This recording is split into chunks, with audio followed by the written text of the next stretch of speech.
The St. Louis neighborhood, known as Carondelet, has cycled through many highs and lows during its 240-plus years. Founded in 1767 by a French naval officer, it was named in honor of a Spanish governor. The once idyllic Indian, French, and Creole village is experiencing a renaissance as the 21st century begins.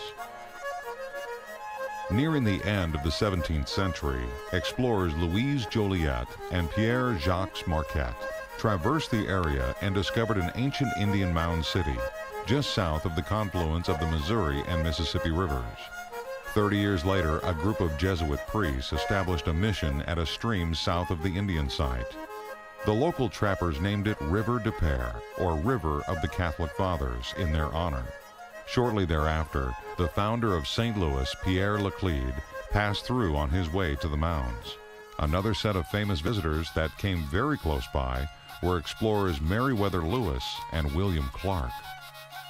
In 1826, village residents needed to augment their finances and did so by selling some of the common fields located on the south side downriver of the village proper to the military.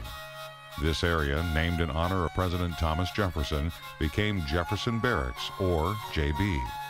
This installation, which replaced Fort Bellefontaine, located north of St. Louis, has served the nation in every one of its major conflicts. It remains active to this day and recently welcomed the completion of a $25 million Joint Armed Forces Center. 10 years later, in 1836, the Sisters of St. Joseph arrived, beginning their educational outreach, which is now worldwide. In the mid-1800s, the French and mainly Catholic residents began welcoming Germans, many of whom were Presbyterians. Shortly after the village incorporated in 1851, the railroad came to town. The St. Louis and Iron Mountain Railroad moved iron ore from southern Missouri to the iron works in Carondelet. During the Civil War, despite divided sympathies, 32 Union ironclad gunships were forged along the river. The first was commissioned, the USS Carondelet. Fire! He's firing. During the hostilities, JB served as a recruitment depot for the North and a military hospital for both the Blue and Gray. By the end of the Civil War, over 18,000 soldiers had been treated at the facility. Unfortunately, it is also the final resting place of over 16,000 Union and Confederate soldiers. Today, the Veterans Administration operates a hospital at JB, which cares for today's wounded warriors. In April of 1870, Carondelet was reluctantly annexed by the city of St. Louis. It benefited greatly with the addition of parks, libraries, and schools.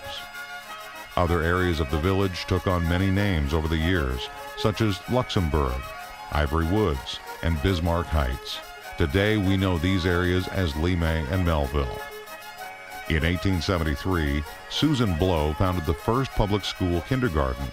It was in the de Pere School, 6303 Michigan Avenue. The school now houses the Carondelet Historical Society, which is truly a hidden gem. Many residents served overseas in World War I and some for a second time in World War II. During the Depression, bartering replaced money and business owners survived by trading goods for services. During World War I, JB hosted the first parachute jump from a plane and served as a recruitment and training station for European-bound soldiers. For World War II, JB added basic training for the Army and was the home of the first Army Air Corps training site. During that time, the heavy foundries of the past gave way to steel production, machine operations, and assembly lines. The area managed to weather the 50s and 60s, but was dealt a setback when it was severed by Interstate 55. The older river areas on the east were separated from the newer city side and gradually declined. With the dawn of the new century, there has been a concerted effort by many parties to revitalize the area. A prime example is the rebirth of the St. Boniface Catholic Church as the Ivory Theater. This revitalization augments the local landmarks, such as the Carondelet Bakery, which has provided tasty treats to numerous generations since 1872. There is definitely a buzz around the Ivory Triangle Park. Recently, a section of South Broadway received a facelift paid in part by federal stimulus money.